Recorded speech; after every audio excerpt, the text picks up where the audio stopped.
Hello ನಮಸ್ತೆ ಸ್ನೇಹಿತರೆ, ಎಲ್ರಿಗೂ ಕೂಡ ಮತ್ತೊಮ್ಮೆ ನಿಮ್ಮ ಯೂಟ್ಯೂಬ್ ಚಾನಲ್ಗೆ ಪ್ರೀತಿಯ ಸ್ವಾಗತ. 56% ರಿಸರ್ವೇಷನ್ಗೆ ಸಂಬಂಧಪಟ್ಟ ಹಾಗೆ ಇವತ್ತಿನ ಕೋರ್ಟ್ ಕೇಸ್ ಅಪ್ಡೇಟ್ ಏನು ಅಂತೇಳಿ ತುಂಬಾ ಜನ ಕೇಳ್ತಾ ಇದ್ರಿ. ನೋಡಿ, ಈಗಷ್ಟೇ ವಿಚಾರಣೆ ಮುಕ್ತಾಯ ಆಗಿದೆ. ಸೊ ಅದ್ರ ಬಗ್ಗೆ ಮಾಹಿತಿ ಇದೆ. ಅಂಡ್ ಎಲ್ಲದಕ್ಕಿಂತ ಹೆಚ್ಚಾಗಿ ನೀವು ಅನ್ಕೊಂಡಿದ್ದಂತೆ ಏನ್ ಅನ್ಕೊಂಡಿದ್ರಿ, 50% ಮೇಲೆ ರಿಕ್ರೂಟ್ಮೆಂಟ್ ಸ್ಟಾರ್ಟ್ ಆಗಲಿ ಅನ್ನೋ ಒಂದು ಬೇಡಿಕೆ ಏನಿತ್ತು, ಸೊ ಅದನ್ನು ಕೂಡ ಈಗ ಕೋರ್ಟು ಈಡೇರಿಸುವಂತೆ ಈಗ ಆಲ್ರೆಡಿ ಹೇಳಿದೆ. ಅಂದ್ರೆ 50% ಮೇಲೆ ರಿಕ್ರೂಟ್ಮೆಂಟ್ ಗಳನ್ನ ಮಾಡಬಹುದು ಅನ್ನೋ ಒಂದು ರೀತಿ. ಅಂಡ್ ಇವತ್ತಿನ ವಿಚಾರಣೆಯನ್ನ ಮತ್ತೆ 12ನೇ ತಾರೀಕು ಅಂದ್ರೆ ಫೆಬ್ರವರಿ 12ನೇ ತಾರೀಕಿಗೆ ಮುಂದೂಡಿಕೆ ಮಾಡಲಾಗಿದೆ. ಬಟ್ ಅದನ್ನ ಹೊರತುಪಡಿಸಿ ಮತ್ತೆ ಬೇರೆ ಬೇರೆ ಏನಿತ್ತು ಸಮಸ್ಯೆಗಳು ಅಂದ್ರೆ 56 ಈಗ ಬೇರೆ ಬೇರೆ ರಾಜ್ಯಗಳದ್ದು ನಾನು ನಿನ್ನೆ ಕೂಡ ಹೇಳಿದ್ದೆ, ಮಧ್ಯಪ್ರದೇಶದ್ದು, ಬೇರೆ ಬೇರೆ ಛತ್ತೀಸ್ಗಢ ಎಲ್ಲವೂ ಕೂಡ ಇದೇ ತಿಂಗಳಲ್ಲಿ ಫೈನಲ್ ಆರ್ಡರ್ ಇದೆ ಸುಪ್ರೀಂ ಕೋರ್ಟ್ ಅಲ್ಲಿ. ಸೊ ಆ ಒಂದು ಅಂತಿಮ ಆದೇಶವನ್ನ ನೋಡಿಕೊಂಡು ನಾವು ನಿರ್ಧಾರವನ್ನು ತೆಗೆದುಕೊಳ್ತೀವಿ ಅಂತೇಳಿ ಸರ್ಕಾರ ಪರ ವಕೀಲರು AG ಅವರು ಹೇಳಿರುವಂತದ್ದು. ಅಂದ್ರೆ ಈಗ ಏನು ಬೇರೆ ಬೇರೆ ರಾಜ್ಯಗಳದ್ದು ಮೀಸಲಾತಿ ಮೇಲಿರುವಂತದ್ದು ಕೇಸ್ ಇದೆ, ಸೊ ಅದು ಅಂತಿಮ ಆದೇಶಗಳು ನೋಡಿಕೊಂಡು ನಾವು ಡಿಸಿಷನ್ ಮಾಡ್ತೀವಿ. ಬಟ್ 50% ಮೇಲೆ ರಿಕ್ರೂಟ್ಮೆಂಟ್ ಮಾಡ್ತೀವಿ, ಬಟ್ 6% ಮಾಡಲ್ಲ ಅಂತೇಳಿ ಸ್ಪಷ್ಟವಾಗಿ ಹೇಳಿದ್ದಾರೆ. ಈಗ ಕೋರ್ಟ್ಗೆ ಸಂಬಂಧಪಟ್ಟಾಗೆ ಅರ್ಜಿಯನ್ನು ಹಾಕೊಂಡು ಈಗ 50% ರಿಕ್ರೂಟ್ಮೆಂಟ್ ಶುರು ಮಾಡ್ಬೋದು, ಯಾವುದೇ ಸಮಸ್ಯೆ ಇಲ್ಲ, ಅದಕ್ಕೆ ಯಾವುದೇ ನೋ ಅಬ್ಜೆಕ್ಷನ್ ಅಂತ ಹೇಳಿದ್ದಾರೆ. ಹಾಗಾಗಿ ಈಗ ನಾವು ಒತ್ತಡ ಹಾಕ್ಬೇಕಾಗಿರೋದು ಸರ್ಕಾರದ ಮೇಲೆ ಅಷ್ಟೇ. ಈಗ ಉಳಿದಿರುವಂತದ್ದು ಓನ್ಲಿ ಸರ್ಕಾರದ ಒಂದು ನೇಮಕಾತಿ ಶುರು ಮಾಡುವಂತ ಪ್ರೊಸೆಸ್ ಅಷ್ಟೇ. ಅಂಡ್ ಆಲ್ಮೋಸ್ಟ್ 50% ಮೇಲೆನೆ ರಿಕ್ರೂಟ್ಮೆಂಟ್ ಮಾಡಿದ್ರೆ ತುಂಬಾ ಒಳ್ಳೇದು. ಯಾಕೆ ಅಂತಂದ್ರೆ ಈಗ 56 ಹೆಂಗೋ ಕೋರ್ಟಲ್ಲಿ ಇದೆ. ಸೊ ಈ ಹಿಂದೆಯಿಂದಲೂ ಕೂಡ ಇದೇ ಬೇಡಿಕೆ ಇತ್ತು, 50 ಮೇಲೆ ಮಾಡಿ ಕೋರ್ಟ್ ಆದೇಶ ಆದ್ಮೇಲೆ ನೀವು 56 ಏನಿದೆ ಸೊ ಅದನ್ನ ಮಾಡ್ಕೊಳ್ಳಿ ಅಂತ.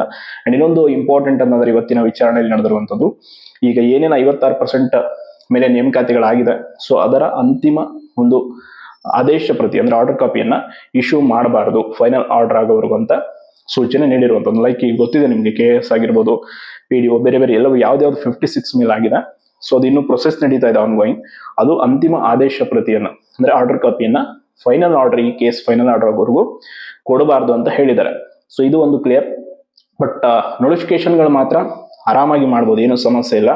ಸೊ ನಮ್ಮ ಬೇಡಿಕೆ ಇರುವಂತದ್ದು ಕೂಡ ಇದೆ, 50% ಮೇಲೆ ನೀವು ರಿಕ್ರೂಟ್ಮೆಂಟ್ ಗಳನ್ನ ಮಾಡಿ ಅಂತ. ಯಾಕೆ ಅಂತಂದ್ರೆ ಮತ್ತೆ ಕೋರ್ಟ್ ಅಲ್ಲಿ ಹೋಗಿ ಸಮಸ್ಯೆ ಮಾಡ್ಕೊಂಡು ಅದು ಏನಾಗುತ್ತೋ ಏನ್ ಬಿಡುತ್ತೋ ಗೊತ್ತಿಲ್ಲ.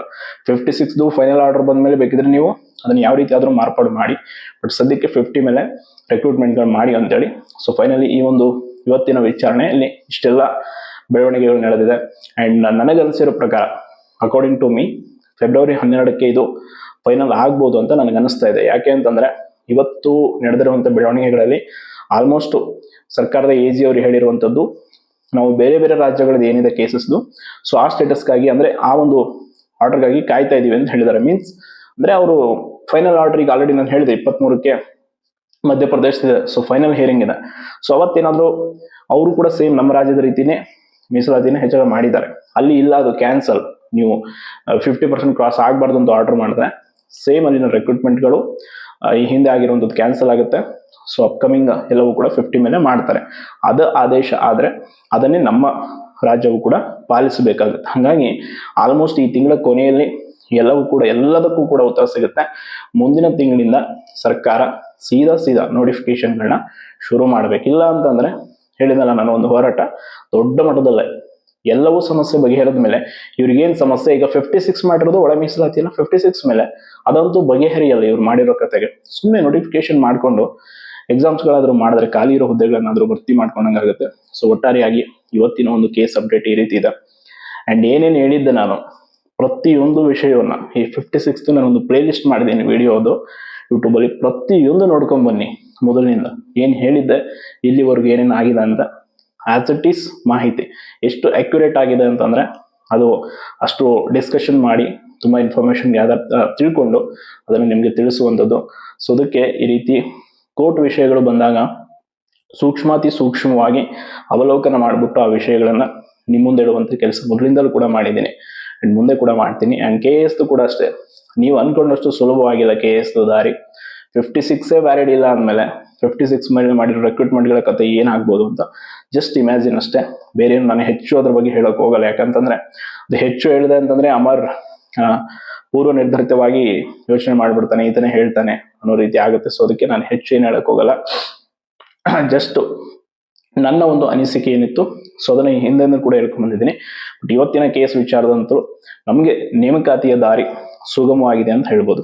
ಅದನ್ನ ಹೊರತುಪಡಿಸಿ ಬೇರೆ ಏನಿಲ್ಲ. ಫೈನಲಿ ನಮಗೇನು ಬೇಕಿತ್ತು, ರಿಕ್ರೂಟ್ಮೆಂಟ್ಗಳು ಸ್ಟಾರ್ಟ್ ಆಗೋದು ಬೇಕಿತ್ತು. ಸೊ ಅದಕ್ಕೆ ಯಾವುದೇ ಒಂದು ಆಕ್ಷೇಪಣೆಯನ್ನ ನಾವು ಒಡ್ಡಲ್ಲ ಅಂತ ಹೇಳಿದ್ದಾರೆ. ಅಂದ್ರೆ 50 ಮೇಲೆ ಮಾಡಿದ್ರೆ ಏನು ಸಮಸ್ಯೆನೇ ಇಲ್ಲ. ಇಲ್ಲಿ ಸಮಸ್ಯೆ ಇರುವಂತದ್ದೇ 56ಗೆ. ಸೊ 56 ಅನ್ನ ಹೊರತುಪಡಿಸಿ ನಾವು 50 ಮೇಲೆ ಮಾಡ್ತೀವಿ ಅಂದ್ರೆ ನೋ ಅಬ್ಜೆಕ್ಷನ್. 56 ಮೇಲೆ ಮಾಡಬೇಕು ಅಂದ್ರೆ ಅದನ್ನ ಕಾನೂನುಬದ್ಧಗೊಳಿಸಿ ಅಷ್ಟೇ, ಬೇರೆ ಏನು ಆಪ್ಷನ್ ಇಲ್ಲ. ನೀವು ಅದನ್ನ ಲೀಗಲ್ ಮಾಡದೇನೆ ಯಾವ ರೀತಿನೂ ಇಲ್ಲದೆ ನೀವು ಬರೀ ನೇಮಕಾತಿಗಳಿಗಾಗಿ ಮಾಡ್ಕೊಂಡು ಹೋಗ್ತೀವಿ, ನಾಳೆ ಸಮಸ್ಯೆ ಆದ್ಮೇಲೆ ಕೋರ್ಟಲ್ಲಿ ಇಡ್ತೀವಿ ಪೆಂಡಿಂಗ್ ಅಂತಂದ್ರೆ ಅದು ಆಗಲ್ಲ. ಬಟ್ 56 ಕೂಡ ಅಷ್ಟೇ ಇದೆ. ಪೆಂಡಿಂಗ್ ಇರುವಂತ ಆನ್ಗೋಯಿಂಗ್ ರೆಕ್ರೂಟ್ಮೆಂಟ್ಸ್ಗಳಿಗೆ ಆರ್ಡರ್ ಕಾಪಿ ಅಂತೂ ಸದ್ಯಕ್ಕೆ ಕೇಸ್ ಮುಗಿಯೋವರೆಗೂ ಕೊಡುವಂತ ಸಾಧ್ಯತೆಗಳು ಕಡಿಮೆ ಇದೆ. ಬಟ್ ಅದು ಏನಾಗುತ್ತೆ ಅನ್ನುವಂಥದ್ದು ತುಂಬಾ ಇನ್ನೂ ಕುತೂಹಲ ಇದೆ.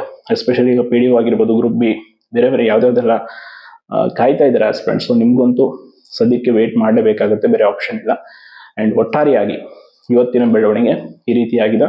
ಸರ್ಕಾರದ ವಕೀಲರಿಗೆ ಕಂಪ್ಲೀಟ್ ಆಗಿದ್ರ ನಾಲೆಜ್ ಇದೆ, ಏನಾಗಬಹುದು, ಬೇರೆ ರಾಜ್ಯಗಳ ಕೇಸ್ ಏನಾಗಬಹುದು ಸುಪ್ರೀಂ ಕೋರ್ಟ್ ಅಲ್ಲಿ ಅಂತ 100% ಅವರಿಗೆ ಗೊತ್ತಿದೆ. ಸೊ ಅದಕ್ಕೆ ಅವರು ನಿರ್ಧಾರಕ್ಕಾಗಿ ಕಾಯ್ತಾ ಇದ್ದಾರೆ. ಅಂಡ್ ಒಟ್ಟಾರೆಯಾಗಿ ನಿಮ್ಮ ಒಂದು ತಯಾರಿ ಏನಿದೆ, ಪ್ರಿಪ್ರೇಷನ್ ಇನ್ನಷ್ಟು ಹೆಚ್ಚು ಮಾಡಿ. ನೋಡಿ, ನಾನು ಮೊದಲಿಂದ ಕೂಡ ಹೇಳ್ತಾ ಬಂದಿದ್ದೀನಿ, ಅನಗತ್ಯ ವಿಚಾರಗಳಿಗೆ ತಲೆ ಕೊಡಬೇಡಿ. ನೋಟಿಫಿಕೇಶನ್ ಆಗೇ ಆಗುತ್ತೆ. ಈ ಒಳ ಮೀಸಲಾತಿನೂ ಇವ್ರು ಕಾನೂನುಬದ್ಧ ಆಗಲ್ಲ, ಅಂಡ್ 56 ಕೂಡ ಆಗಲ್ಲ. 50 ಮೇಲೆ ರಿಕ್ರೂಟ್ಮೆಂಟ್ ಮಾಡಲೇಬೇಕಾಗುತ್ತೆ.